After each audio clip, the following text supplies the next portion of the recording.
creó Dios al hombre a su imagen, a imagen de Dios lo creó, varón y hembra lo creó. Sí, créanme, por lo pronto créanme, esto, el versículo último, riman todas las palabras en hebreo. Es un éxtasis intelectual que no se puede transmitir. Pero dice, ¿no? Es un versito, y Dios creó al hombre, a imagen suya lo creó. Es como si se miró en el espejo y lo creó, por eso lo creó con inteligencia y con voluntad como Él, y con libertad para poder elegirlo, como Él eligió crear al hombre, porque el mundo existió porque Él lo quiso. No como los dioses paganos que creaban por otras razones. Acá Dios lo hizo porque quiso. Pero Dios se revela desde el principio como un ser inteligente y un ser que quiere, que tiene un plan, ¿sí? No que tiene caprichos como los dioses de los otros pueblos que mataban a agarraban al otro, hacían desastres. No, este Dios es un Dios que además sabe valorar la creación. En el 1.31 dice, Dios vio que todo estaba bien, estaba bueno, era bueno. Está bueno esto, dijo. Está bueno, se puede leer así. Ahora, acá Dios hizo al hombre a su imagen. Ahí no hay esa palabra como, que para nosotros es una preposición, dice como a semejanza, ¿no? Como a su semejanza, a su imagen, a su semejanza. La palabra semejanza para nosotros es un adverbio o sustantivo, no vamos a discutir con eso, pero no es una preposición, nunca. Pero la expresión es un poco difícil de traducir. Dice, lo hizo a imagen suya, como él mismo lo hizo. O sea, lo hizo como a sí mismo. Es una redundancia de lo anterior. Esto lo aclaro porque algunos dicen, no, lo hizo a imagen, y cuando dice semejanza, quiere decir, nunca el texto dice semejanza. Lo que pasa es que es medio intraducible la frase. O sea, está bien traducirlo a su semejanza, pero en realidad la palabra semejanza debería decirlo, lo hizo a su imagen. O sea, no se puede traducir. Se miró a sí mismo y lo hizo como él mismo. No se puede. Pero eso es el sentido. Ahora, fíjense, así empieza la cosa. Adán es libre. Hoy vamos a hablar de la ley, de la libertad y demás. Adán es libre. Dios lo hizo imagen y semejanza suya. En el medio y en el camino tenemos al hombre que peca. Aquel mandamiento, creo que en el 2.15 o 2.16.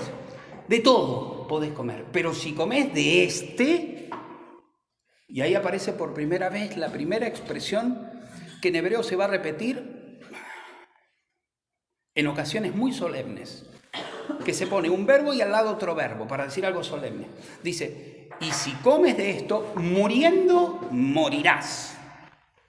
¿Cómo lo traducimos? Algo así como, morirás indefectiblemente. O sea, seguro. Ahora, ciertamente morirás. Muere, entonces ya está. O sea, Dios le dijo, le puso una condición, hizo de alguna manera un acuerdo con él. Mira, todo te doy, podés comer todo, pero esto no. ¿Se acuerda que la semana pasada habíamos intentado empezar con los dos Adanes? Entonces, bueno, por eso estamos recapitulando varias cosas para poder adentrarnos. Y aprovecho la pregunta de Betty para ir allí. Ahora, gracias Karina. Ahí tenemos una imagen y semejanza. O sea, Dios lo crea a imagen de ¿quién? Del mismo. Pero a ver, Mabel, ¿qué nos vas a decir acá? Después de esto pasa, miren lo que tenemos. No vamos a poder ir, aunque estamos ya en Pentateuco y en Génesis, por supuesto, no podemos entrar en los detalles de las historias que ya son por todos muy conocidas. Pero tenemos la caída en el pecado, todo el capítulo 3, la tentación y la caída. Dios que tiene que volver a intervenir, o sea, interactuar con el hombre, y sobre todo lo hace en el capítulo 3 lo hace bajo la extraordinaria pregunta. ¿Se acuerdan? Como lo conoce, le dice, ¿dónde estás? ¿Dónde? Escuchen, ¿dónde estás? Me escondí. ¿Por qué? ¿Por qué se escondió? ¿Por qué? Porque tenía vergüenza. Ahí está, están vinculados, ¿eh? No sé, dicen los psicólogos que el miedo y la vergüenza tienen algo que ver, no sé. Pero por lo pronto, ante Dios sí tienen que ver. A veces el miedo te aleja y a veces la vergüenza te aleja. Y no sé, ahí el límite de cada una con la cosa, cuando uno tiene conciencia y cobra conciencia de que pecó, no sé. Pero, por lo pronto, la primera pregunta que resuena luego de que Dios, como un padre, a la brisa de la tarde, al sereno de la tarde, va paseándose por ahí en el frescor, dice el texto, como diciendo, en el momento en que cae el sol y está precioso el ambiente, entonces Dios se camina y le habla como una... O sea, como alguien que está allí. Uno lee el texto y parece que está hablando con su mejor amigo al lado, ¿no? Como cuando habla con Moisés, porque todas las estructuras sintácticas y literarias, o sea, todos los recursos literarios son como cuando hablo yo ahora con ustedes, ¿sí? Dios le habla con el hombre así, pero acá esto fractura todo. Después de esto, claro, comen, porque le hacen caso a la más astuta de entre todos los animales. Que en realidad, aclaro, no es la serpiente, sino Nasaf, está en masculino, es interesante. No dice la serpiente, dice el serpiente. En realidad allí se sabe, ya se spoilea con el género del sustantivo, se dice que es un varón. Un serpiente. Un serpiente.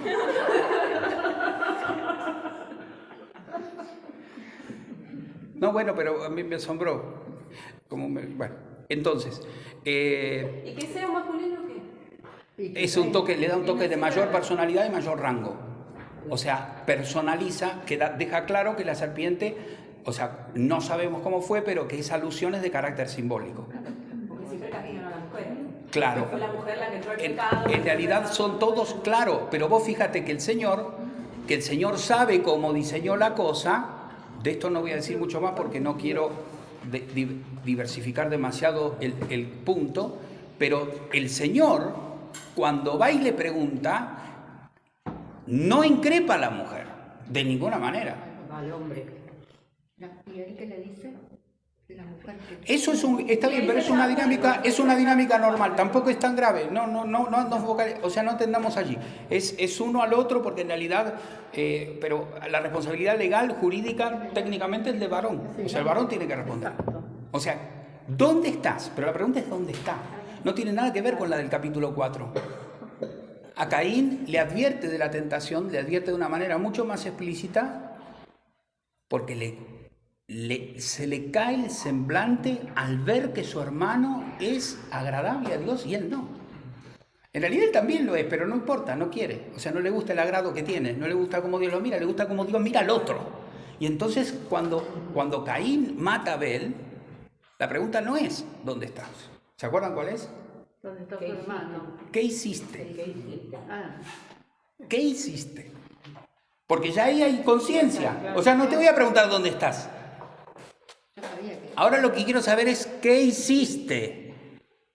¿Entienden? Ya ahí hay obra, ya hay conciencia y responsabilidad, ya estamos hablando que en realidad no es que agarraste y desobedeciste, que yo te dije come de todos los frutos menos de uno. Acá directamente lo que hiciste fue una cosa que estaba de todos lados. Yo te advertí además, Dios le dijo el pecado, y de lo toma 1 Pedro 5, el pecado está a tu puerta, dice agazapado.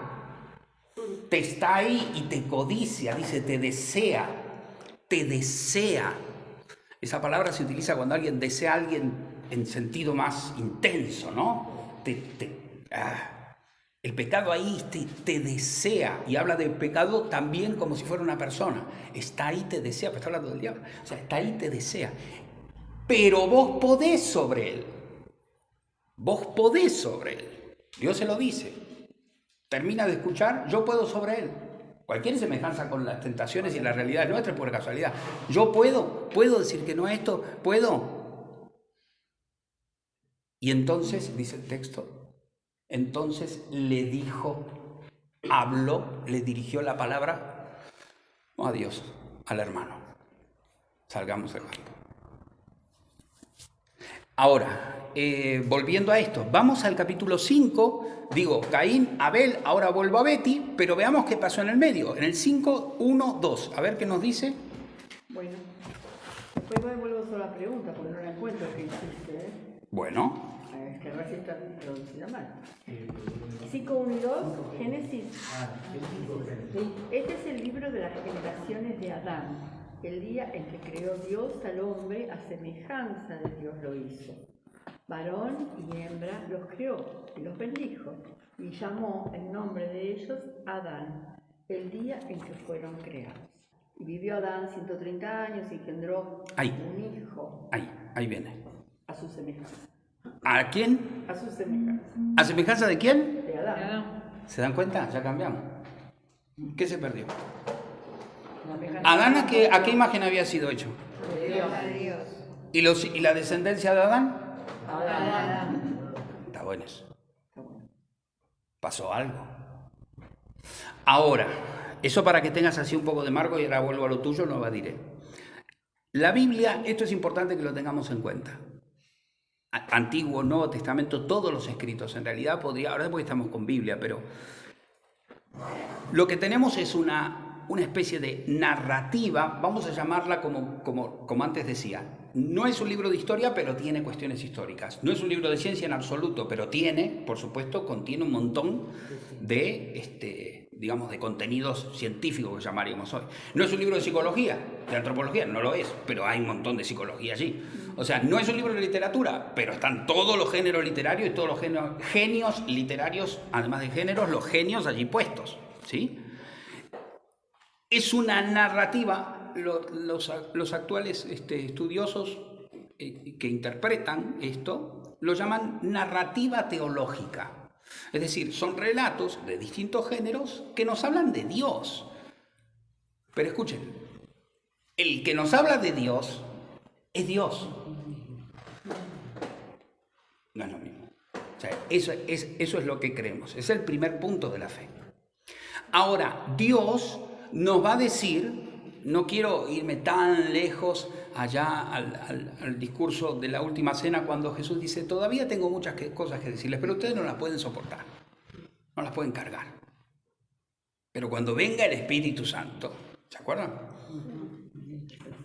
Bueno, hay cosas que, como diría Deuteronomio 29:29, han sido reveladas a los hombres, pero hay cosas que Dios se guardó para sí. La Biblia lo que vamos a tener es algunas, como vos me planteabas la pregunta, ¿qué pasó acá? Que de pronto tenemos 2 hijos, aparece Set y en el medio tenemos a Lamec y un montón de gente, hay muchachas ahí en el canto, ¿se acuerdan? Si alguien ve con hermano, entonces Lamec va a agarrar, parece que se peleó con otro y dice, ¿dónde está? Si en realidad recién empezó la humanidad, estamos en el 4:17 creo que es, 4:16, el canto de Lamec. Dice, ¿dónde apareció Lamec? Si habían 2 hijos, ¿de dónde vino? ¿De un Dios paralelo, digamos? No. Lo que pasa es que lo que tenemos que nosotros centralizar acá es que la forma de redactar esto no es una forma cronológico lineal. Los primeros 11 capítulos que tenemos en el Génesis tienen un estilo de escribir como se escribían los antiguos relatos épicos, sin un orden preciso y exacto a nivel cronológico, sino tratando de dar cuentas y explicaciones con distintos recursos literarios, muchos de los cuales los encontramos en literatura antigua, de esa época y más antiguos. En algunos, por ejemplo, aunque la Biblia no es un relato mitológico, sí usa recursos metafóricos y figuras del lenguaje que se utilizaban en muchos relatos de la antigüedad. Y entonces con eso trata de decir y plantear verdades que Dios quiere comunicarle al hombre. Es decir, que vamos a encontrar aparentes, entre comillas, entre lo que son un capítulo, vamos a decirlo así, un capítulo y otro capítulo, una sección y una sección, un episodio y otro episodio, vamos a encontrar huecos que no los vamos a poder explicar del todo racionalmente y en los cuales nosotros que somos hombres y nos encanta que todo nos cierre, tratamos de inventar las teorías más elocuentes. Por eso tenemos, junto con lo que nosotros consideramos el texto sagrado, una treintena mínimo de escritos que no están en la Biblia, que no son inspirados, que se llaman apócrifos. Habrán escuchado alguna vez esa palabra, que son relatos muy flasheros, diríamos hoy, que tratan de justamente algunos judíos dar cuenta de todos aquellos huecos que la Biblia no dice, ¿sí? O sea, por ejemplo, aquí tenemos un apócrifo que nos habla de qué pasó en este tiempo, entre una cosa y la otra. Parece que se mandaron ángeles en el medio, nada, historias fabulosas que no, de ninguna manera los judíos mismos las tuvieron por vinculantes y por dignas de ser tenidas, pero que sí, y además son muy posteriores, pero que existen. O sea que en realidad esto de que resulte un texto contradictorio y que uno quiera saber y que uno quiera explicarlo, o sea que aparezca un maestrito que diga yo sé esto, yo estuve ahí, o sea, esto es una dinámica que creo que hasta el mismo momento en que yo estoy hablando nos acompaña. Ahora, en cuanto a lo que vos decís, vuelvo sobre la narrativa teológica, aquí lo que tenemos es a Dios poniéndonos en macroscopio, algo que en la historia de la humanidad habría sido microscópico, digamos. Si uno ve todos los años de la historia de la humanidad y todos los hechos, acá digamos el momento en el cual Eva convida a Adán, Adán come, o sea que en realidad allí uno lo ve como si hay una pasividad total, pero dice, termina ese verso cuando dice, y entonces Adán dio al hombre y el hombre con ella. Claro, pero ahí todos dicen, y el hombre, traducen, el hombre comió con ella. En realidad, yo no leo eso. Yo leo que el hombre estaba a la par de ella, siguiéndola a ella en la misma acción. ¿Se entiende? Es como decir, o sea, lo que quiere decir ese con ella, es decir, no es que Eva estaba y el hombre estaba por allá y le dijo, che, mirá qué rico esto, vení, tomá. No, el hombre estaba ahí como que fue consintiendo toda la acción de Eva. Pero cuando dice, vio la mujer que el árbol, eso está bien traducido. Eso está bien, es correcto. El otro está bien, está correcto, pero en realidad en el hebreo tiene otro matiz. Fíjate cómo termina, fíjate cómo dice, y le dio al hombre, que creo que es el 6 o el 5 al final. Sí, el mismo versículo, y dio a su marido, el cual también así comió con ella. ¿Vieron que comió con ella? No dice comió. Como ella, claro, no dice y comió. ¿Qué versículo es? Es el 6 al final, ¿no? 6.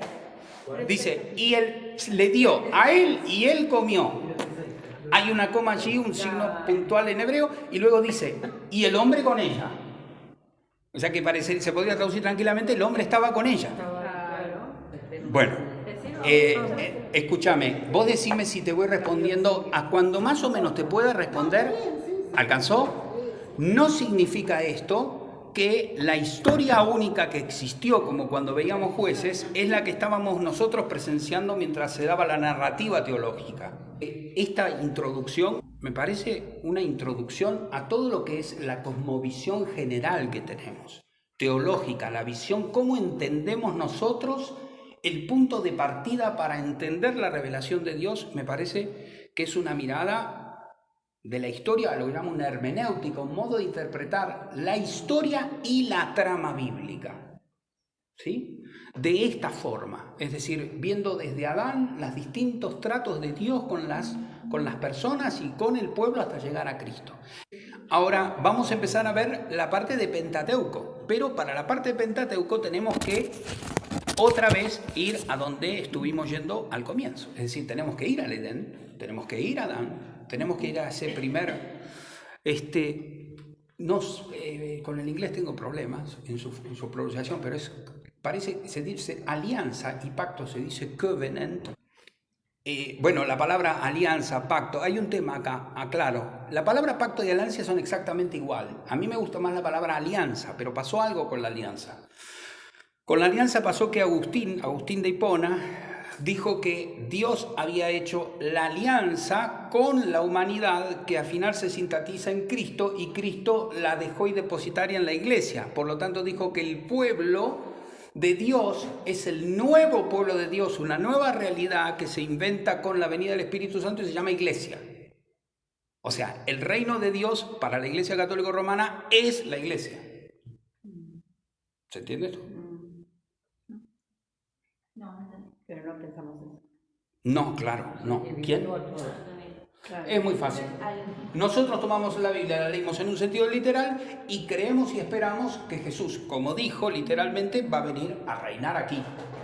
¿Sí? Detalles los dejamos de lado, pero en algún momento establecerá su reino, lo que llaman, en Apocalipsis se nos dice un nombre cifrado, así que es el milenio, los 1000 años, ¿no? Ese será el tiempo y el periodo en el cual Cristo, luego de regresar, reinará aquí nosotros con Él. ¿Sí? El Nuevo Testamento está lleno.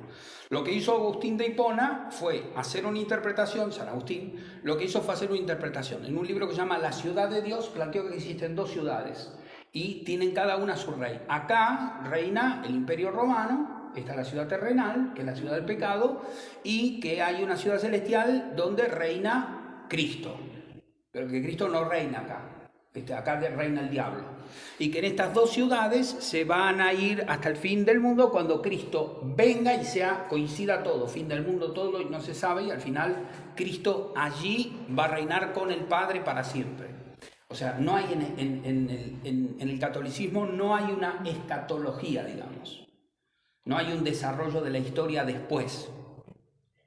Por eso creen que la iglesia es el reino de Dios. De lo que estamos diciendo. Ah, ok.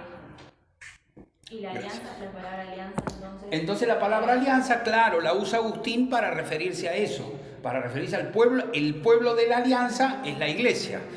Los protestantes, cuando hacen, digamos, el tiempo de la Reforma, empiezan a sacar a la ecuación iglesia, por lo pronto la agarran y la dejan a un costado, y cuando ven la Biblia dicen, amigo, ¿qué están haciendo? Acá hay manipulación para empezar. O sea, el reino es otra cosa, no es la iglesia. Vamos a decir que el reino de Dios es la iglesia. ¿Se entiende? Entonces ellos dicen, bueno, pues ¿cómo hacemos ahora? Y bueno, se ponen algunos tips, y algunos tips de los primeros reformados, Lutero, Calvino, Melanchthon, Zwinglio, etcétera, son empezar a hablar con otra palabra, no utilizar la palabra alianza para no referir a cosas que se predicaban en la Iglesia Católica. Entonces optaron por la palabra pacto. De hecho, vieron que si agarran una Biblia evangélica van a encontrar el antiguo pacto y el nuevo pacto, quizá. Pero si agarran una Biblia católica van a encontrar la antigua alianza y la nueva alianza. O sea, ¿me siguen hasta acá? Estamos hablando de lo mismo. Pero digo, la palabra alianza es bonita, está bien. Porque en realidad la alianza, esta alianza de esponsales, es lo que Dios va haciendo con su pueblo, del quien se confiesa en el libro de Isaías como su novio. Por eso después Cristo se confiesa como el novio de la iglesia. ¿Se entiende? Hay allí continuidad entre el Padre y el Hijo. O sea, la palabra alianza, que esto sea una alianza, un anillo cualquiera, y no una alianza, hace mi relación. Esto es un anillo, ¿verdad? Pero si yo estoy casado y ustedes ven que es de oro, ¿de qué es? ¿Qué significa? O sea que se dan cuenta que yo tengo que... Claro, ¿entienden? O sea, esto es un símbolo que representa que yo estoy ocupado. ¿Sí? Que yo soy propiedad exclusiva de alguien, que a su vez debe ser mi propiedad exclusiva. Manejemos estos términos, solamente reténganlo porque necesito que los tengan claros para lo que viene. ¿Me sigan hasta acá? Entonces, por eso me parece que la alianza me parece un término mucho más precioso teológicamente y además como un poco más poético. El pacto a mí me parece que los pactos entramos con algo más, la palabra me parece un poco más ruda, ¿no? Y un poquitito quizá, no sé si, según que uno entienda por pacto, ¿no? Si hacemos un pacto, por ejemplo, bueno, está bien. Quiero decir con esto que si alguien traduce por alianza... Condiciones, ¿no? Te pongo condiciones. Claro, en realidad por eso a mí me parece que algunos textos despojan cuando explican la relación de Dios con el hombre, tanto de Jehová en el jardín de Edén como después el que va a tener y manifestar en todo el Pentateuco, al menos a mi sensibilidad de donde vengo, de la religión en la que vengo, me parece un poco muy técnico y un poco medio frío, cuando en realidad cuando yo leo la Biblia leo demasiada pasión y amor de parte de Dios. Francisco me hizo una pregunta hoy a la mañana. ¿Te acordás cuál era? ¿Me la podés repetir? No me acuerdo por eso. Yo sí me acuerdo. Me preguntó, ¿por qué la Biblia no habla de emociones y de sentimientos? La palabra, efectivamente, la palabra sentimientos y emociones no está en la Biblia. Pero si hay algo que desborda la Biblia, es sentimientos y emociones. Pero las más grandes las tiene Dios. El hombre es infiel. Hay el que ama con todos los, más o menos hay 6, 7 formas de decir amor. Incluso Dios cuando se enoja, af en hebreo, está amando. Porque la palabra af significa nariz y sonrojarse. Uno dirá que bueno, se enroja de ira. Sí, pero no. El enojo es, disculpen, espero, acto mayor de edad y todos los contextos y... El Señor puede venir hoy, así que yo tengo que decir, el rojo es fundamentalmente de calentura en todos los sentidos. Por eso de ahí viene la palabra, si vos querés graficar el rostro de un esposo cuando va a conocer a su esposa por primera vez, lo que siente es, en griego se dice zelos, de donde viene la palabra celo, de donde vienen que los animales están en celo. Y de donde viene que el hombre tiene su primera relación íntima. Y Dios, allá en Deuteronomio 4:24, dice, yo soy fuego consumidor. Y por las dudas griegas, yo soy un Dios celoso. Guarda. Esto no está siendo solamente una referencia al enojo. Cada vez que lean que Dios es ira, imagínense la ira de un amante despechado. Espero no lesionar la parte metafísica, no estar hablando mal de Dios, ¿entiende lo que quiero decir, no? Imagínense una persona que le está dando todo a la otra y de pronto se va dando cuenta que, como le juró amor eterno, no lo va a dejar. Pero vamos, que entra en furor. Por eso, no significa nariz en hebreo, significa ira, pero no significa ira. Ira significa humo de la nariz que le sale. Porque cuando Dios arde de ira, arde en amor. Y cuando Dios arde en amor es porque arde en ira. Porque Dios pide y exige y da un amor exclusivo. En este marco, hablar de pacto es algo medio complicado. Miren, voy a hacer una comparación, ¿no? El otro día le digo a mi esposa, prefiero hacer le digo, tengo un regalo. Le digo, vení para acá. La llevo a un lugar donde no hay nada ahí, ¿no? Le digo, el regalo es tuyo, pero lo tenés que agarrar. Estaba muy emocionado. Entonces, cuando hago así, se da cuenta que salgo con tapas. Y entonces empieza a ver. Y entonces le digo, bueno, alcanzalo.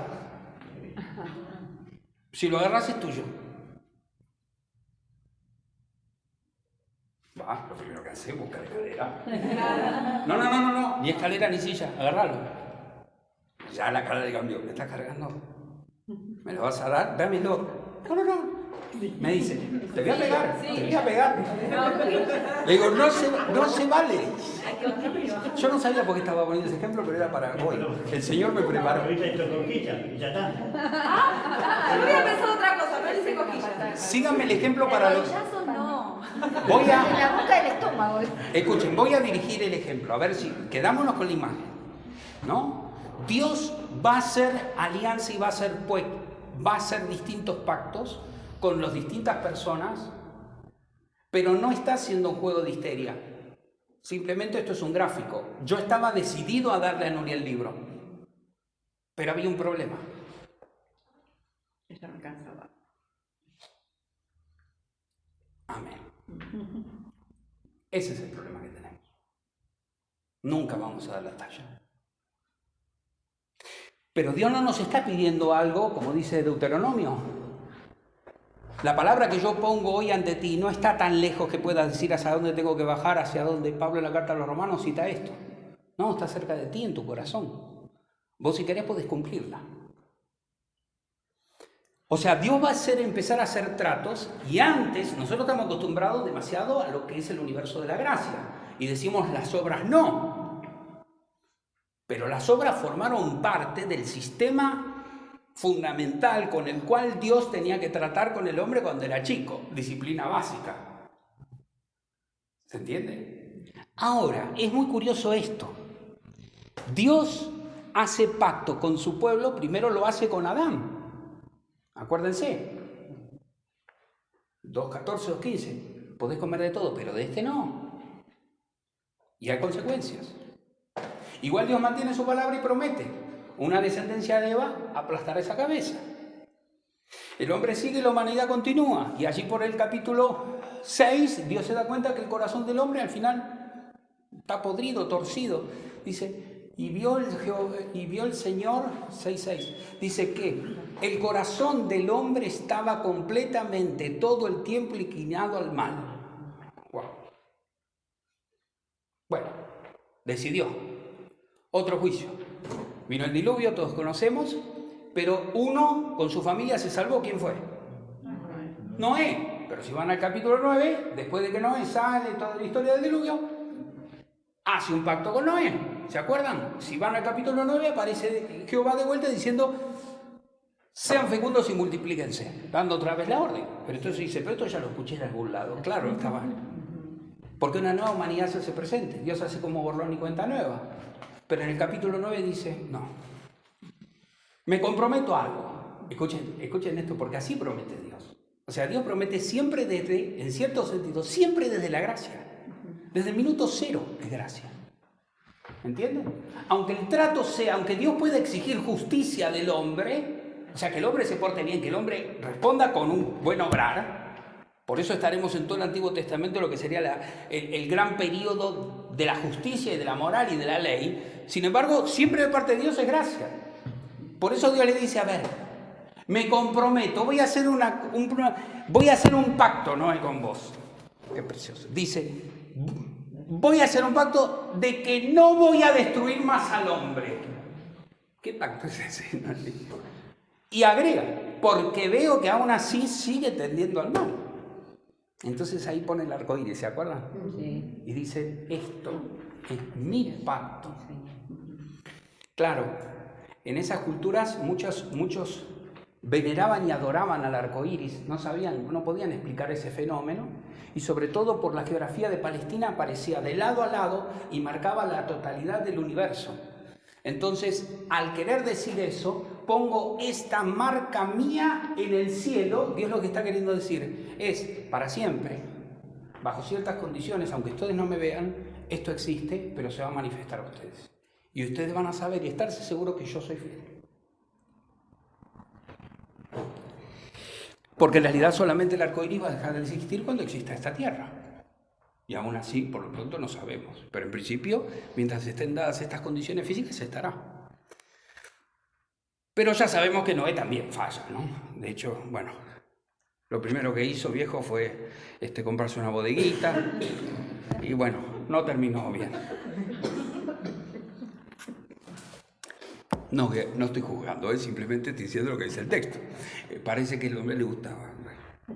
A mí también no lo puedo juzgar. Cada uno, bueno, la verdad que...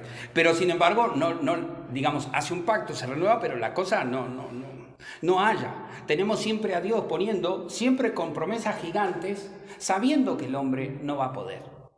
O sea, que lo que yo quiero marcar es que en realidad que haya ley en el Antiguo Testamento no exime a que haya gracia, todo sea gracia desde el comienzo, ¿entienden?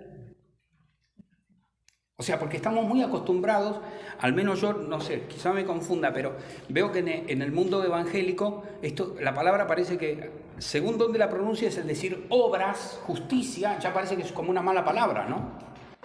Entonces, en realidad, uno poco menos que a veces termina como condenando a todo el Antiguo Testamento, ¿no? Y dice, no, en Cristo todo es sí, es amén, y en adelante todo es gracia, y se quedan con Pablo. El Antiguo Testamento no lo entiendo, pero no tiene mucha importancia. De hecho, algunos teólogos de la Reforma pidieron sacar el Antiguo Testamento, que ya no era necesario. Porque no entendían esto, que a medida que fueron pasando el tiempo, los hombres se fueron dando cuenta, que en realidad era una manera, una pedagogía de Dios. En el Pentateuco tenemos en el Génesis, como personajes principales, para marcar algunos tips y solamente dejárselos, tenemos a Adán, ¿no? Y ya vimos al último Adán, así que con eso trazamos el marco en que nos vamos a manejar. O sea, si Cristo es el nuevo Adán y esperamos que Cristo venga y reine, bueno, encontramos a un Adán desobediente, a un Adán obediente, que es el segundo, pero es tan obediente que el Señor finalmente lo envía no solamente a morir por nuestros pecados, es decir, por todos los hijos de Adán, según aquello de Romanos 5, 12 al 21, cuando Pablo saca esta analogía, que por un Adán entró la muerte, el pecado, y por el pecado la muerte, y que por un hombre entró la justicia y por tanto la vida. Sino que además Cristo no solamente va a ser el Hijo obediente, sino que va a ser el Hijo Rey. O sea, va a ser el Dios encarnado que, glorificado para siempre, regresará para cumplir lo que no pudo hacer ningún hombre: reinar con justicia, reinar con santidad. Ahora, aquí no termina la cosa. Acá estamos hablando de los que se llaman los padres, algunos antes de los patriarcas, lo conocemos como los patriarcas. En Abraham va a estar muy claro.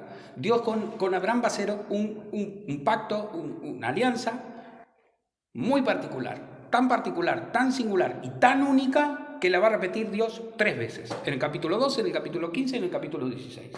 Y en el capítulo 17 dirá, en el versículo 6, spoileando un poco, a mi parecer, ya el final de la historia: de ti no solamente haré una multitud de naciones, de tus lomos no solamente saldrá una multitud, sino que además de ti saldrán reyes. Reyes, curioso. Todavía, o sea, está Dios eligiendo al hombre con el cual va, a partir de su fe confesa en la promesa que le hace, está empezando a entretejer la trama de la historia y la trama de la alianza con su pueblo. Aparece ya ahí la fundación de la fe y aparece ahí la palabra reyes, no solamente descendencia. Perdón, pero a mí me parece muy sospechoso. O sea, tierra, descendencia, reyes. Bueno, qué lástima que vamos a tener un rey que va a ser descendencia Descendencia de Eva, ¿se acuerdan? Que alguien de la descendencia te aplastará la cabeza. ¿Y se acuerdan aquella promesa de Romanos 15 en el cual pronto el Señor aplastará a Satanás? Es decir, estamos en el mismo contexto. Tenemos a un rey que va a venir y que descendiente de aquella primera mujer, es decir, de la línea de Adán, si agarran la genealogía de Mateo, ven que comienza todo en Adán. Si agarran la descendencia de Lucas, ven que empieza con Abraham. Son dos conceptos de decir lo mismo, pero cada uno se remonta a distinto tiempo. Sea Adán, sea Abraham, tenemos tierra, tenemos promesa y tenemos reinado. Y Cristo es el rey que en esta tierra vendrá a manifestar la gloria y el esplendor que en su primera venida no pudo.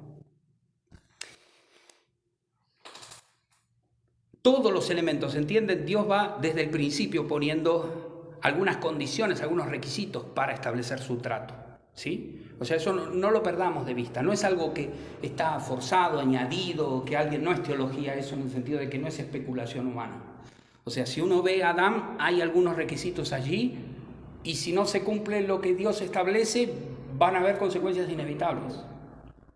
¿Me siguen hasta acá?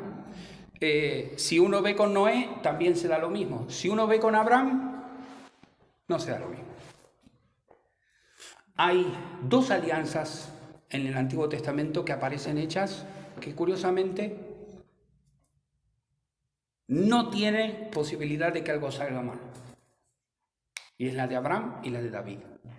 Si ustedes van al segundo libro de Samuel, capítulo 7, verso 11, 12 al 15, dice, yo haré, ya David se había portado re mal, y ahí se le aparece Dios y le dice, yo voy a levantar a uno de tu descendencia que ocupará tu trono y él reinará para siempre. Y uno se preguntaría, ¿y a cambio de qué? No hay cambio. Y Abraham le dice, te voy a dar una descendencia y esto y esto. ¿A cambio de qué? De nada. Distinto es lo que aparece en el libro del Deuteronomio, capítulo 30. Yo pongo ante ti la vida y la muerte, vos elegís, pero ojo, si elegís mal, la tierra se va a ser quitada. Apa. ¿Pero estamos hablando del mismo Dios? Claro que sí. Claro que sí, porque Dios tiene, vamos a ver en Deuteronomio, que esto fue una confusión que había salido la otra vez que en los otros temas, cuando hablábamos de la tierra, Dios tiene promesas que son condicionales y promesas que son incondicionales. ¿Me siguen hasta acá? La promesa de Abraham no es condicional. Se funda en todo lo que Dios piensa hacer a partir de su propio pueblo. Lo dice la misma samaritana, ¿no? Que no es judía. Yo sé que la salvación viene.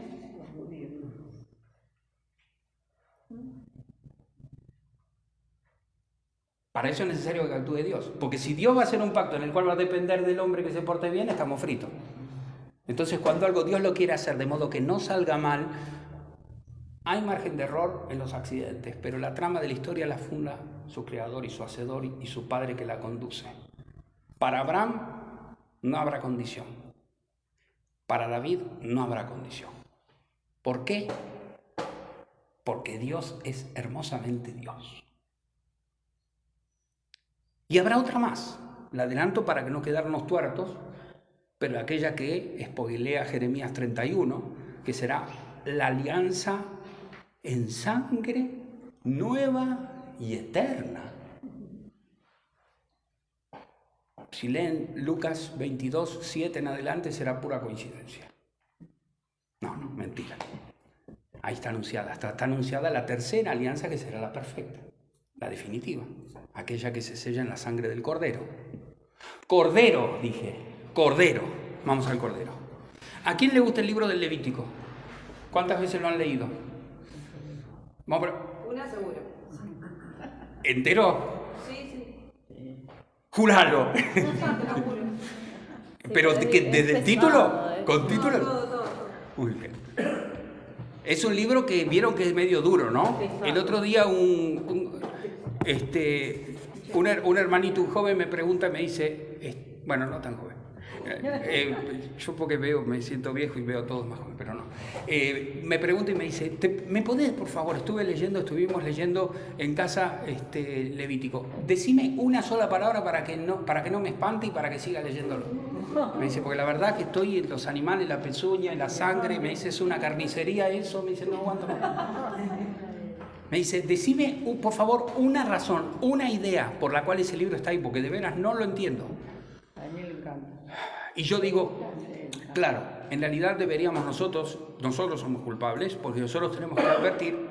Es como dar, viste, yo no sé, tengo un super reloj último modelo que me he comprado hace poco, no quiero exhibirlo.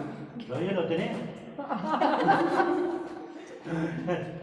Pero no sabía cómo activar la alarma. Y bueno, no se me ocurrió llamar al comprador y digamos, presentar una queja. Agarré el manual de instrucciones que estaba en la cajita y me fijé. Decía que estaba en chino, no sé cuánto, y español, ¿no? Entonces, pude ahí seguir los pasos que me dijo, bien. Pero no, nosotros tenemos que, a veces los que enseñamos tenemos esa responsabilidad, que advertir un poco sobre estas cosas. Pero ustedes sepan esto en realidad.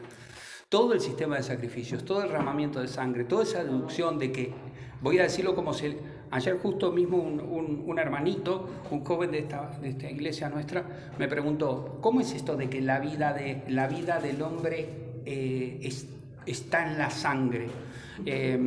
Y entonces yo le dije, a ver, hay un tema allí de traducción quizá, a ver si se entiende mejor. La vida del hombre, o sea, mientras el hombre vive, eso le va en la sangre que fluye. O sea, la sangre que fluye es signo de que la persona está viva. No más que eso. O sea, no es que la vida o el alma, pasa que muchos traducen ahí, el alma está en la sangre, y ahí hacen lío. Porque la palabra nefesh es vida, en general. Que a veces se traduce por persona, la palabra persona no está en la Biblia. Cuando vea personas, en realidad son almas, y cuando vean almas son vidas humanas, es lo mismo. Pasa que a veces las traducciones que usamos son un poco viejas, que utilizaban la palabra alma porque era más elegante que decir persona. No existía todavía un desarrollo amplio de la palabra persona. Pero lo que significa es eso. Ahora, claro, representa la vida, pero fíjense, ¿cuándo se hizo? Pregunta de examen. ¿Cuándo se hizo el primer sacrificio y quién lo hizo? No, Mabel no. No, yo pienso que fue cuando, bueno, se dice que cuando al hombre lo vistió con pieles, o sea, ¿cómo se puede vestir un hombre con pieles si antes no se mata al animal? Muy bien. Más o menos. Sí, claro, sí, es el primer sacrificio. El primero que fija y que volvemos a lo mismo. Tenemos alianza, tenemos pacto, tenemos trato del principio y Dios es el que funda esto. Pero sepan esto, de que en realidad lo que hizo el hombre requería sangre. Pero Dios es un protector de la sangre, por eso luego en el capítulo 4 dice, la sangre clama desde la tierra. La sangre clama desde la tierra. La sangre que derramaste vos, que cayó de las manos tuyas de Abel, el hermano tuyo. Es tremendo. O sea, la sangre gritó, la sangre gritó hacia mí. Y entonces, esto no es un dato menor, porque la sangre Dios la huele. Dios la huele y a Dios le indigna. Pero si se hace con arrepentimiento, a Dios le es fragante. A Dios le gusta. Y ahí viene lo que llamamos los sacrificios, que los vamos a encontrar en todo el Pentateuco, como una manera de ofrendar. Dice, pero qué manera rara de ofrendar. Por supuesto. Pero es la única que pudo sustituir al verdadero descuartizado que debería haber sido en ese Edén aquel día. Por eso ahí Dios los cubrió, por supuesto, y realizó previamente el sacrificio del animal. Clarísimo, cuando uno lo lee allí es clarísimamente como dijiste, da todo por supuesto cuanto dijiste. Porque no puede despojar a un animal de la piel. Lo curioso también es que después no se mencionará esto. El tema de cubrirse con pieles no volverá. ¿Sabés qué? En realidad se dejó solamente restringido el animal para un uso muy puntual en el culto para... ¿Nunca escucharon la palabra esta, la expresión? Si no la van a encontrar mucho. Búsquenla. Aplacar la ira. Olor fragante. Sacrificio agradable. Aroma grato. Todo eso es lo mismo. O sea, está hablando de una sangre que en el lugar mío es ofrendada a Dios. Si uno va a Éxodo, ya vamos adentrando y entramos en el pacto de la alianza, otro pacto distinto, porque ahí ya está mucho más detallado. Por eso se habla, vieron que yo le digo, ¿cuál es la ley? Y uno va directamente a Moisés. Es correcta la relación, pero es incorrecta si uno dice que la ley Dios la dio a Moisés y que antes no hubo ley. O sea, no hubo mandamiento, ¿entiende? Incluso las mismas palabras que se utilizan para decir ley allí se utilizan antes. O sea, las encuentra uno en hebreo antes. Ahora, sí con Moisés ya hay todo un desarrollo más exhaustivo, es decir, para quebrantar algunos de los mandamientos que se dan allí en el capítulo 19, a partir del 19 al 20, en adelante hasta el 23, por ejemplo, si alguna vez quiere alguien, le agarra un ataque de humanismo, si quiere el tratado más antiguo a ver cómo puedo decir, de sociología o de derechos sociales, le hace Éxodo 21, 23. Tuve la suerte de la semana pasada de estar traduciéndolo, terminé allí, y es impresionante, de veras se lo digo. O sea, yo no lo encontré bien, soy profesor de filosofía, he leído de sociología muchísimo. Nunca escuché algo tan precioso como eso. Véanlo, o sea, hasta a tu enemigo, si tu enemigo se le cae una... Aparte, fíjese el nivel, ¿no? Si a tu enemigo se le traba el asno y corre posibilidad de que se le pierda el asno, vos lo ayudarás. Y si no lo ayudás, le vas a restituir el animal porque obraste mal delante de mis ojos. Es una cosa, digamos, que uno lo lee y dice, pero a ver, detrás de esto ¿qué hay, no? Detrás de eso está el Señor dándole muy precisas normas al pueblo para que no sea como los demás pueblos. Y lo bueno es esto, que ya no tengo que explicar qué pasa en el libro de los jueces, porque ya saben lo que hacen. Y de Moisés a los jueces pasarán 100 añitos, ponele, más o menos, porque es la segunda camada después de Josué. ¿Se acuerdan que teníamos el mejor amigo, no me acuerdo, creo que era de Betty, el mejor amigo, no me acuerdo si era el mejor, claro.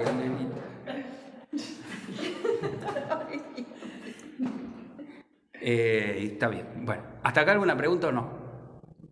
De Levítico me dijeron. Me falta la de, que no entendí bien, la de Eva. ¿Por qué lo sacrifica por una manzana? No, está bien la pregunta. Manzana no dice, igual sepamos eso por las dudas, perdón, pero tengo que decirlo. Manzana no hay. El problema de la manzana, ¿saben cuál es, no? De última, la manzana de Israel es distinta a la manzana. ¿Cómo se dice manzana en latín? ¿Y cómo se dice? O sea, lo que tomó es del fruto prohibido, ¿no? Así le llaman. O del fruto del bien y del mal. La palabra mal en latín se dice mal. Esto está bien, no está mal. Hay un problema. Y es que la palabra manzana en latín se dice mal. Entonces, cuando Jerónimo tradujo la Biblia en el año 381, en vez de poner un fruto, el fruto del mal, puso el fruto del mal. Pero todos pensaron que era una redundancia y que era una manzana. Porque hay una alteración en la última palabra por una declinación, y esto puede ser con M o con S. Entonces todos interpretaron que en realidad el fruto que llevó del conocimiento del bien y del mal era la manzana. De ahí viene. Pero nosotros, que no tenemos en nuestras traducciones, que no seguimos la traducción en latín, no tenemos razones para pensar ni siquiera esto por lejos. Sabemos que hay un fruto indefinido. Ahora, de ninguna manera, nunca, a ver, eso tiene que quedar claro. Siempre todo, hay órdenes, vamos a decir así. Yo te digo, bueno, Francisco, mira, cuando yo hablo no me interrumpas, ¿está bien? Vos me interrumpís, ¿sí? Pero yo no puedo decir, en realidad lo único que hiciste fue interrumpirme. ¿Por qué? Porque antes te lo dije, porque yo estaba hablando, porque yo tengo confianza con vos y te lo dije, porque vos quebrantaste mi confianza, porque vos me interrumpiste y me hiciste un lío en la clase, ¿me entendés? Esto nada es cierto, te aclaro, estoy diciendo. ¿Pero me seguís? Entonces, vos me estás interrumpiendo y entonces yo digo, bueno, me está queriendo poner en un aprieto, ¿me entiendes? O sea, hay muchas cosas detrás de una cosa. Allí hay que tener primero pensado quién es el ofendido. O sea, quién es el que está poniendo las reglas de juego. Dios. O sea, en realidad, más allá de que Dios le dijo, podés comer de todos. No sé cuántos habrían, pero dice todos. solamente de uno no. Y entonces apareció el diablo y dijo, no, miente. En realidad, el problema, el diablo le dice, Dios es un mentiroso. Dios quiere manipularte, es mentira que te vas a morir. Lo que pasa es que Dios te tiene envidia y sabe que si vos comés vas a ser tan sabio como Él. Entonces no se trata de solamente una regla, se trata en el fondo de querer vos decidir por tus propios medios qué está bien y qué está mal. Para eso querés comer del árbol del bien y del mal. Porque el que sabe lo que está bien y está mal se puede hacer su propia ley. El problema en el paraíso, el problema en el Edén no fue un problema de ley, fue un problema en el fondo de amor, fue un problema de prioridad. Allí Adán, Eva, el hombre, no quiso escuchar a Dios, no le creyó a la palabra que Dios le dijo. Se quedó con la tentación y se quedó con su deseo y le dio la espalda a Dios voluntariamente. Es lo único que Dios le dijo y se lo dijo claro, muriendo morirás. ¿Me entiende? Entonces no es que por comer tiene mucho peso esa expresión y es un símbolo muy amplio, ¿sí? Cuando Dios te dice, por ejemplo, mira, no te conviene robar nada, ni un centavo quedarte con lo ajeno, ¿no? Entonces vos decís, bueno, yo no me quedé con 1000 pesos, me quedé con 1 peso. Pero Dios te dice que en realidad no tenés que robar ni un centavo. Y vos decís, ¿pero por qué? 1 peso no pasa nada, 1000 sí, pero 1 no. ¿Y qué dice el Señor Jesús cuando trata de darle el sentido que motivó la ley? Como Jesucristo es la voz que motivó la ley, Jesús dice, o sea, ni siquiera el que es fiel en la nada es fiel en lo mucho. Y ahí en el Sermón del Monte, Mateo, del 5 al 7, vemos que el Señor dice, ustedes escucharon que se dijo, no adulterarás, no serás infiel a tu esposa, pero yo les digo que si miras a mujer y la deseas, la mirás con deseo, ya adulteraste con ella en el corazón tuyo. Ahí tenés el corazón cama. O sea, te encamaste en el corazón ya pecaste. ¿Me sigues? ¿Te respondí? Entonces, Levítico, volvemos, la sangre, el sacrificio, la alianza, todo el libro de Levítico es un libro que tienen que contextualizarlo, es un zumbeti que se pone en todo lo que Dios le reveló a Moisés, en lo que refiere a todas las leyes de los sacrificios.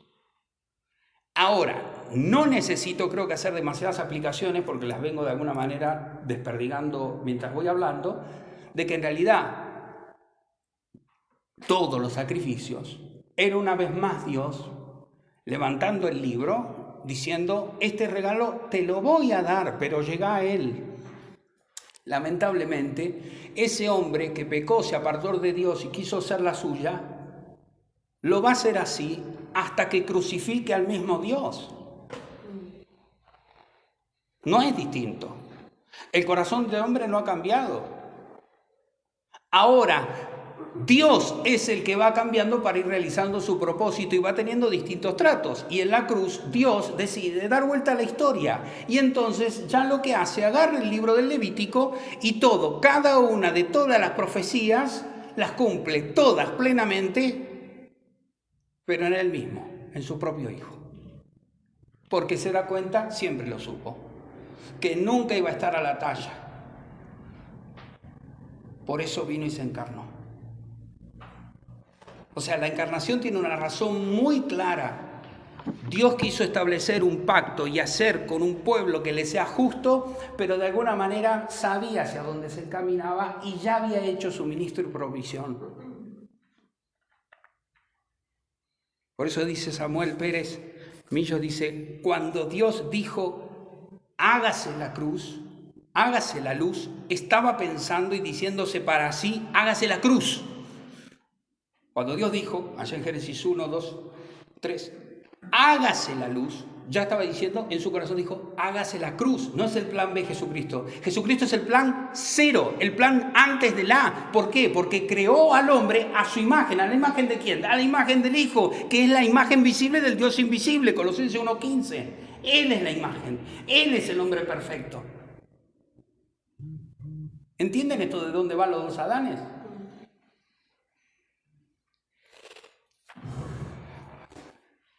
Génesis, Éxodo, Levítico, Números. Otra versión con genealogías de lo que sucedió en Éxodo. Otra perspectiva, pero así en líneas generales podemos decir que presenta muchos capítulos que son semejantes. Vamos a encontrar muchos relatos comunes. Y el Deuteronomio, bueno, explicamos solamente la palabra. Deuteros es segunda y nomos es ley.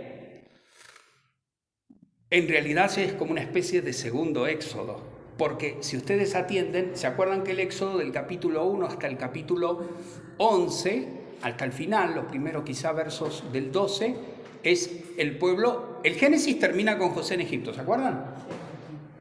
El éxodo empieza a Dios escuchando el clamor de su pueblo en Egipto.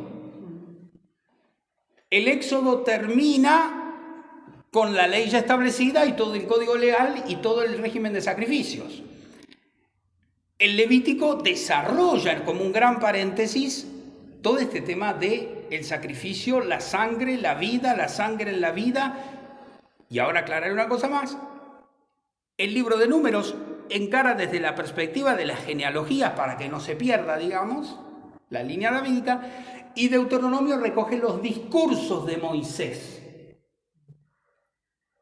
Pero desde otra perspectiva, el que recopila toda esta información y todos estos discursos lo hace poniendo el zoom en la tierra.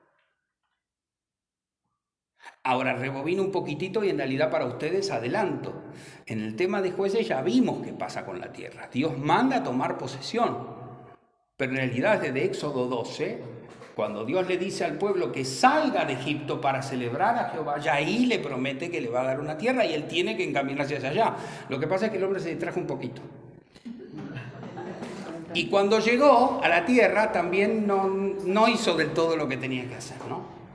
Hizo alianzas, pero no con Dios, ¿se acuerdan? Con otros pueblos. Ahora vuelvo al Levítico, escuchen.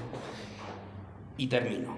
Si ustedes quieren, van a escuchar en el Levítico 11:44, si mal no recuerdo, serán santos, porque yo soy santo. Pedro toma esta frase. Serán santos, porque yo soy santo. O sea, escuchen esto. Ustedes van a ser santos. Yo les digo ahora, ¿no? Ustedes, hermanos, ustedes van a ser santos. Son santos. Porque Él es santo.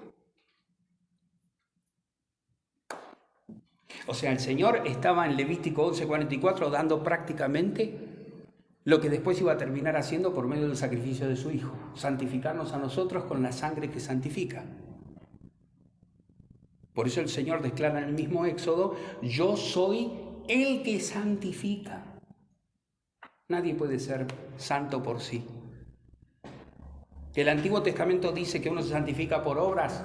Eso es un poco flojo. Siempre el pueblo supo que la santidad es de Jehová. Ahora, la santidad, la palabra kadosh, viene de la raíz kadsh, en hebreo que significa cortar. Lo que sí es esto, vos para participar, para dejarte santificar por Dios, tenés que separarte del mundo. Es lo que Dios quería que hiciera en Canaán. ¿Qué es el libro del Levítico? Escuchen, si ustedes agarran todos los libros y todos los manuales y todos los rituales de todos los pueblos, de todas las religiones de Canaán, todos tomaban sangre en los sacrificios humanos. Entonces, ¿Dios qué le va a decir? No tome la sangre. Todos sacrificaban animales con pezuñas. ¿Qué le va a decir Dios? No quiero animales con pezuñas. Todos comían las aves, las cazaban y no vas a comer esto, aves no. O sea, el libro del Levítico es el menú preferencial de Dios para desmarcarlo del paganismo de Canaán en el cual se encontraban. Todo lo que está puesto ahí está puesto con un metrónomo perfecto. Cada detalle. Yo sé que nosotros no lo entendemos, pero para Dios era necesario que el hombre al menos cobre conciencia de que es necesario ser diferente. De hecho, nosotros todos los que estamos aquí, lo somos. Y lo bueno es eso, es que por gracia, mediante fe. Porque la razón por la cual se podría haber salvado, esto es una ficción lógica lo que voy a hacer, pero en realidad Adán tuvo gracia y tuvo libertad, pero falló en la fe, no confió en la palabra de Dios. Pero desde Adán hasta aquí, siempre, todos se salvarán en un milenio, en el lugar y cuando vos quieras, siempre. La salvación, como dice el Salmo 3, como dice Jonás 2, la salvación es de Jehová y Dios dispone la salvación, su gracia y la santidad, todo por su generosidad y por nuestra fe. Fe o fidelidad es lo que veremos que a lo largo de la historia, solamente hoy vimos Pentateuco, pero va a ir cobrando otros matices y Dios va a ir exigiendo distintas cosas de parte del hombre para que el hombre pueda mirar a Dios y escucharlo. No hacer lo que hizo, no hacer la gran Adán, de escucharlo, darse vuelta y terminar dándole la espalda. Y cuando le damos la espalda a Dios, lo van a poder ver desde Génesis 3 hasta el último capítulo de las maldiciones allí anunciadas ya por Moisés. Por si eligen el mal, si eligen la idolatría, ya vieron Jueces, si elegís el mal, si elegís la idolatría, si das culto a los Baales, si te vas con otros dioses, vas a perder la tierra, te va a ir mal, te van a llover maldiciones por todos lados. Pero si sos fiel, si sos obediente, si escuchás la voz mía, la voz de mis profetas. Pero bueno, tuvo que terminar, y termino con esto, con la profecía allí de Deuteronomio 18:15.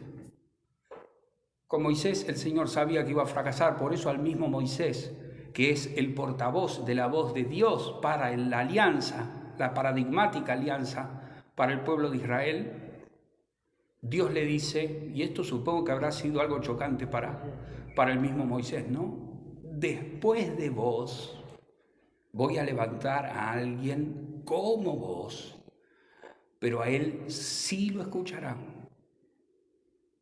Esto es más raro, porque esto solamente se cumple en el Señor. Pero Juan 1:10 nos dice, y la palabra, el que habla, vino a los suyos, y los suyos, pero a los que lo escucharon, les dio el poder de llegar a ser hijos de Dios. Amén a eso. Bueno, creo que me extendí un poquitito más de las 2 paginitas que estaban aquí, pero como para dar un contexto, y zafaron de algunas cosas que tenía aquí anotadas. No sé si quedó alguna pregunta, si no, oramos un poquito. Ya me quedó clara la pregunta de ella. Tienes que creer que es por obra de que vas a llegar al cielo. Porque si no, ¿cómo me llevas a mí que haces la obra? Eso es cierto, ¿ves? Normita siempre me hace concentrar, me hace focalizar. Claro, la salvación es por obra finalmente, es por obras. Escuchen, no se dejen engañar con una dialéctica falsa. La salvación es por obras, simplemente que es por todas las de Cristo, no por ninguna mía. Es por obras. Sí, pero el hombre fue infiel siempre, pero él no. Él fue hermoso y fue el único fiel porque es el único santo. Una pregunta. Dice que si una vara es santa, nosotros somos santos justificados por Jesús. Y en el Nuevo Testamento dice justos. ¿Es el mismo término? Sí, lo que sí habría que hacer una cosa ahí, pero solamente te lo digo para tener en cuenta. Hay algunos que porque leen el Nuevo Testamento y dicen que no hay justo ni siquiera uno, socan ese texto que está ahí en Romanos 3:10 y dicen que en realidad justos nunca existieron ninguno. Pero esto es parcialmente cierto, parcialmente, porque en realidad Dios había hecho, o sea, el que cumplía la ley, el tema es este, que nadie podía cumplirla. Pero vas a encontrar en los salmos, por ejemplo, todo el tiempo la palabra justos. Vos amás a los justos, vos querés a los justos. ¿Y a quién está hablando? ¿A la nada? No, está hablando a los que cumplen la ley, ¿no? Ahí se aplica, sí. Y en el Nuevo Testamento se abandona directamente la palabra, por lo general se abandona la palabra justos y se reemplaza por santos. Claro, Mateo dice que vengan los justos, cuando habla de las naciones, Sí. que dice a quienes nos ayudaron y quienes no, con la derecha y la izquierda. Habla de los justos. Pero no estamos justificados por Jesús, eso nos importa. Claro, pero vuelvo a decir, estamos justificados técnicamente, o sea, siempre dije, por eso dije, en toda la historia, sé justo por gracia, mediante fe, y solamente el cielo se abre por Jesucristo. O sea, lo único que hace posible que ese cielo que cerramos nosotros a puño con Adán, solamente se abre ese cielo cuando ese velo se rasga en dos. Imposible, medía lo que una pared el velo ese. ¿Y de dónde dice el texto que se abrió? ¿De dónde? ¿De qué dirección a qué dirección? De arriba, desde el cielo, porque el hombre no podía, lo abrió Dios. Dios partió el velo y a partir de ese momento la carne del Hijo, según el mismo Pablo, es aquello en el cual todos podemos encontrar paz y redención. Don Juan.